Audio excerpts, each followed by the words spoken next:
December 31st, 2009. The streets of Olinda, in the Brazilian state of Pernambuco, pulsed with the signature energy of year-end celebrations. Colorful lights, loud music, and the smell of fireworks filled the warm northeastern summer air. Marcelo Santana, 32, and his wife, Débora Menezes, 28, had spent weeks planning for the New Year's Eve party they would attend that night. After a difficult year, the couple saw the turning of the calendar as a new beginning, a chance to rebuild. Marcelo, a civil engineer at a local construction firm, and Débora, an elementary school teacher, were known for their quiet and stable routine. They had lived for 5 years in a condominium in central Olinda, maintained good relationships with their neighbors, and were ever present in the lives of their families.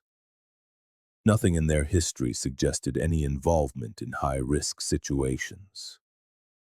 According to Débora's sister, Camila Menezes, the couple had confirmed they would be at a New Year's Eve party at the home of mutual friends, Lucas and Patricia Ferreira. The house was in the Casa Caiada neighborhood, approximately 4 kilometers from their own. They were excited, Camila recalled in her initial statement to the police. Débora called me at 7:40 p.m. asking if I had seen a handbag she wanted to use for the party. The condominium's security cameras recorded the couple leaving at 9:37 p.m. Marcelo was driving their black 2007 Honda Civic, license plate KJ5823, with Débora in the passenger seat.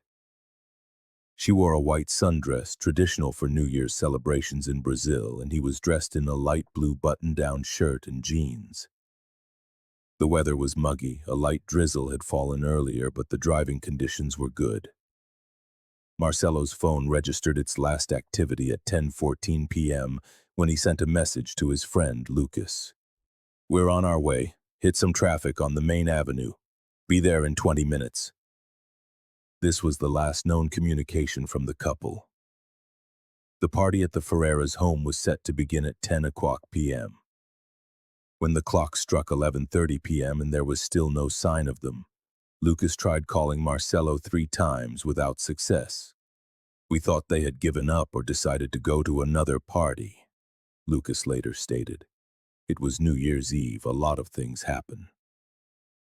At the stroke of midnight, as fireworks announced the arrival of 2010, no one could have imagined that Marcelo and Débora were no longer able to celebrate. The first real wave of concern came on January 1st, when Débora's mother, Dona Marta, tried to contact them all morning without a response. "My daughter always called me on the first day of the year. It was our tradition," she told the local press at the time. "When noon came and she hadn't called, I felt something was wrong." It was Marcelo's brother, João Carlos, who formally filed a missing persons report at the Olinda Civil Police Station on the afternoon of the 1st. The police, however, suggested waiting longer, arguing that it was common for people, especially young couples, to extend their New Year's celebrations. The officers said they had probably decided to prolong the party or take a last-minute trip.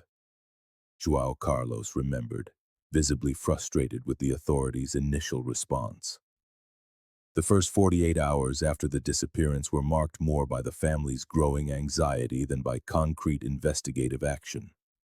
The police only began to act in earnest on January 3rd when the couple's absence from work and a lack of activity in their bank accounts raised a more serious alarm. The first measure was to issue an alert for their vehicle, which was also missing.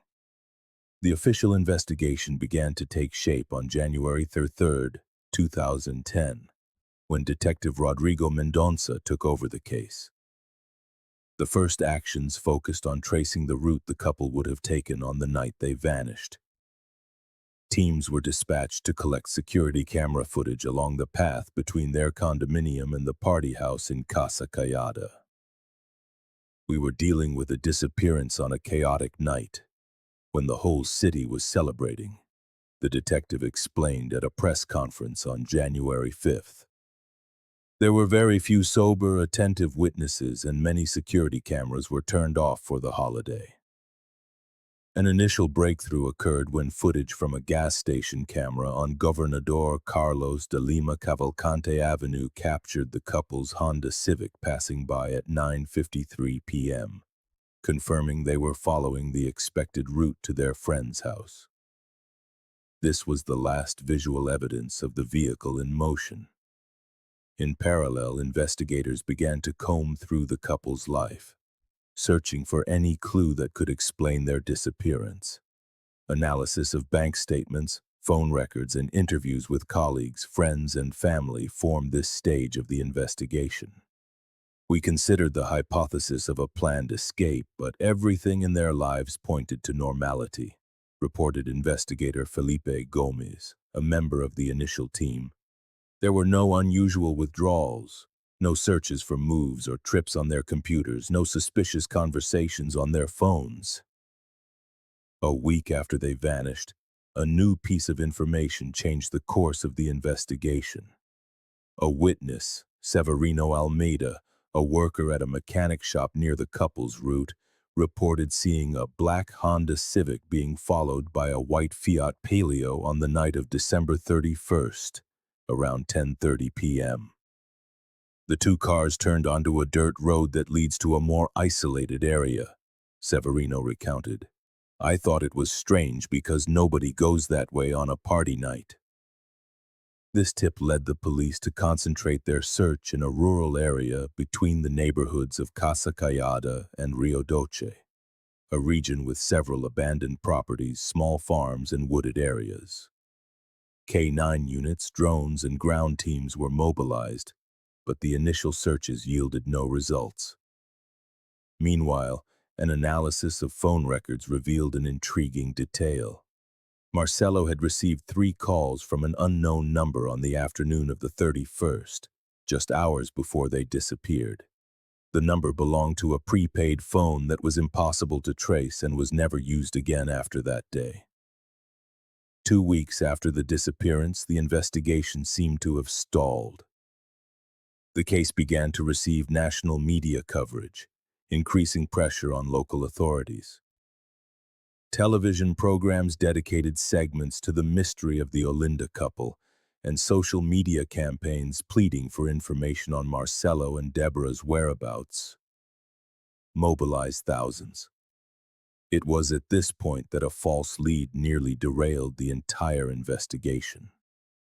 On January 17th, a woman from Caruaru, a city 130 kilometers from Olinda, contacted the police claiming to have seen the couple in a local supermarket. The woman was convinced it was them, lamented Detective Mendonça. We had to dispatch teams to Caruaru only to discover it was a couple with a similar appearance. Other false leads emerged in the following weeks. Sightings in other cities, all of which were checked and dismissed, consuming valuable resources and precious time. One of the biggest obstacles was the missing vehicle. Without the car, it was much harder to establish what had happened. At the end of January, a new line of inquiry emerged when police discovered that Marcelo had witnessed an environmental crime 6 months before his disappearance. As an engineer, he had reported an illegal construction project in a protected area which resulted in a heavy fine for a local construction company. This information opened the possibility that the disappearance was motivated by revenge, explained prosecutor Ricardo Barros, who was monitoring the case. February arrived, and with it the family's mounting frustration. Public demonstrations were organized, demanding faster progress. Débora's mother, Dona Marta, became an informal spokesperson for the families, appearing frequently in the media. We cannot accept that 2 young people just vanish like this without a trace, she declared at one protest. Someone knows something, and they need to speak up. The first major breakthrough in the investigation came on March 15, 2010, nearly 2.5 months after the disappearance. A fisherman found a woman's handbag caught in the mangrove roots along the Beberibe River, on the border between Olinda and Recife. The bag, partially deteriorated by the water, contained Débora's personal documents, and a necklace pendant with her initials confirming it belonged to the missing woman. It was the first physical evidence we had that something terrible had happened, reported Detective Mendonça. The location of the bag suggested it had been intentionally thrown there. The discovery prompted a large-scale search operation along the banks and bed of the Beberibe River. For 3 days, divers from the military police and fire departments scoured the murky waters. While the vehicle was not found, pieces of clothing were recovered about 800 meters from where the bag was discovered. Lab analysis confirmed that one of the fabric scraps matched the material of the white dress Débora was wearing on the night she disappeared. Even more significant was the presence of bloodstains on one of the fragments. DNA tests later confirmed the blood belonged to Marcelo. This evidence led us to officially reclassify the case from a disappearance to a homicide, the detective announced at a press conference on March 22nd. We are now working with the certainty that Marcelo and Débora were victims of a violent crime on New Year's Eve. The Homicide and Personal Protection Department took over the case, bringing in more advanced technology and experts. A new investigator, Mateus Cavalcante, a data analysis specialist, identified a relevant pattern by cross-referencing cell tower information.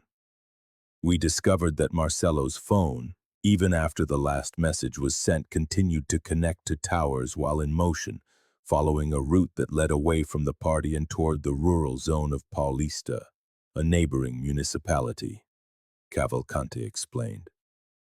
This information led police to refocus their search on the area indicated by the cell phone tracking, giving new relevance to the mechanic Severino's testimony. On April 5th, after nearly a week of intensive searching, a crucial discovery was made. The couple's Honda Civic was found inside an abandoned shed on an old sugarcane farm. The vehicle was covered with tarps and partially dismantled, its license plates removed and its interior scrubbed with chemicals to eliminate traces. Despite the attempt to erase evidence, our forensics team managed to recover blood samples from under the car's carpet and identify impact marks on the rear bodywork, consistent with a deliberate collision, detailed the criminalist, Dr. Amanda Cavalcante. The investigation gained new momentum when the shed's owners were identified. The property belonged to a shell company registered in the name of Paulo Roberto Mendes, a former employee of the construction company that had been fined following the report made by Marcelo months earlier. This was the first concrete link between the disappearance and the environmental complaint. The most shocking revelation, however, was yet to come. On April 12th, during a detailed inspection of the property, investigators noticed a concrete structure partially covered by vegetation, about 300 meters from the shed. It was an old cistern used when the property was a working farm. Something about the arrangement of the vegetation around the cistern didn't look natural, reported Sergeant Edmilson Souza, who was part of the search. There were signs that the earth around it had been recently disturbed and then carefully put back. Using a drone with a thermal camera, investigators detected anomalies within the cistern structure, suggesting the presence of something inside. The next day, April 13th, 2010, a specialized team from the fire department was mobilized to open and inspect the cistern's interior. What they found confirmed the worst possible scenario. 2 bodies in an advanced state of decomposition lay at the bottom of the structure, partially submerged in stagnant water. Physical characteristics, remaining clothing and personal items, such as Marcelo's wedding ring, strongly indicated they were the missing couple. Official identification through DNA and dental records completed on April 19th left no doubt. The bodies were those of Marcelo Santana and Débora Menezes. The couple who had left home to celebrate the arrival of twin never reached their destination, instead meeting a tragic end in an abandoned cistern. The confirmation of their identities was only the beginning of a new phase in the investigation. Authorities now focused on reconstructing the events of that night and identifying those responsible. The autopsy would later reveal that both Marcelo and Débora had died from cranial trauma, the result of powerful blunt force blows. Marcelo also bore defensive wounds on his hands and arms, a clear sign that he had fought back against his attackers. Débora had rope marks on her wrists, suggesting she had been restrained before she was killed. The brutality of the crime, coupled with the meticulous effort to conceal the bodies, pointed to a premeditated homicide.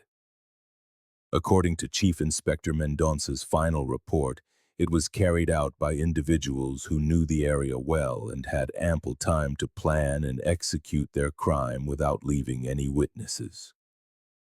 The most significant breakthrough in identifying the culprits came from a detailed analysis of security camera footage from the gas station where the couple's Honda Civic was last seen.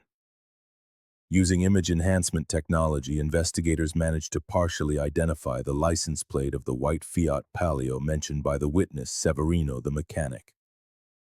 This partial plate led them to a vehicle registered to Carlos Eduardo Santos, a former security guard for the construction company implicated in the environmental crime case that Marcelo had reported. With this connection established, the police secured search and seizure warrants for Carlos Eduardo's residence and the addresses of other former employees of the company. On April 28th, Carlos Eduardo was located in Jaboatão dos Guararapes, a municipality in the metropolitan region of Recife, and brought in for questioning. Initially, he denied any involvement. But when confronted with the vehicle evidence and phone records placing him near the area on the night of the crime, he decided to cooperate in exchange for a reduced sentence. His testimony revealed a meticulous plan. According to Carlos, he had been hired by Roberto Alves, a director at the construction company fined after Marcelo's report, to scare the engineer. The initial plan, Carlos recounted, was to intercept Marcelo in an isolated location, beat him, and make it clear that he should stop causing trouble for the company. However, the plan spiraled out of control when Marcelo reacted during the ambush on the dirt road. He slammed on the brakes when he realized we were following him, Carlos continued. When we tried to force him to stop, he sped up and tried to get away. We rammed the back of his car, causing him to lose control and crash into a tree. What was meant to be an act of intimidation turned into a homicide when Marcelo, getting out of the car to confront his attackers, was struck with an iron bar by Juliano Ferreira, another former employee involved in the assault. A panicked Débora tried to flee but was captured, gagged, and taken along with the gravely injured Marcelo to an abandoned property. Roberto was there, and he panicked when he saw how badly Marcelo was hurt, Carlos confessed. He said we couldn't leave any witnesses and ordered us to solve the problem for good, directly implicating the company director in the order to commit the murders. The three men, Carlos Eduardo, Juliano Ferreira, and Roberto Alves, were formally indicted for aggravated homicide, concealment of a corpse, criminal conspiracy, and obstruction of justice. A fourth man, Fernando Melo, who had helped dismantle and hide the car, was indicted as an accomplice. The trial, which began in November 2010, became one of the most closely watched cases in the recent history of the Pernambuco judiciary. The sheer brutality of the crime, the careful plan to hide it, and the motive, retaliation for a legitimate environmental complaint, sent shockwaves through the public. On March 15, 2011, exactly 1 year after the discovery of Débора's purse reignited the investigation, the jury found all defendants guilty. Roberto Alves, identified as the mastermind, received the harshest sentence: 42 years in prison for double aggravated homicide, with no possibility of appealing while free. The others received sentences ranging from 28 to 36 years. For the families, the convictions brought a measure of comfort, but could never fill the void left by their loss. "Justice has been served, but nothing will bring my daughter back," stated Debora's mother, Dona Marta, after the verdict. "At least now we know what happened and we can finally lay our children to rest with dignity." The case had significant repercussions for the region. The Pernambuco Civil Police established a specialized unit for environmental crimes, acknowledging the growing violence against whistleblowers and inspectors. The construction company involved had its license revoked and faced a series of civil lawsuits. In 2013, the area where the bodies were found was transformed into an environmental memorial, managed by local NGOs, symbolizing the victory of preservation over greed and honoring the involuntary sacrifice of Marcelo and Débora. The case of the Olinda couple entered the annals of Brazilian crime as a testament to how persistent investigation, the use of forensic technology, and collaboration between different security agencies can solve even the most meticulously planned crimes. Today, more than a decade later, Marcelo and Debora's families keep their memory alive through a foundation that supports environmental whistleblowers and promotes environmental education in public schools. Their tragic story has become a symbol of the fight for environmental preservation and against impunity in Brazil. If you've listened this far, it's because you care about these cases that scar families forever. Please leave a comment saying, "I listened to the end," so I can know who truly cares about the search for truth. Don't forget to like and share this video so more people can learn this story and reflect on the importance of protecting those who have the courage to report crimes.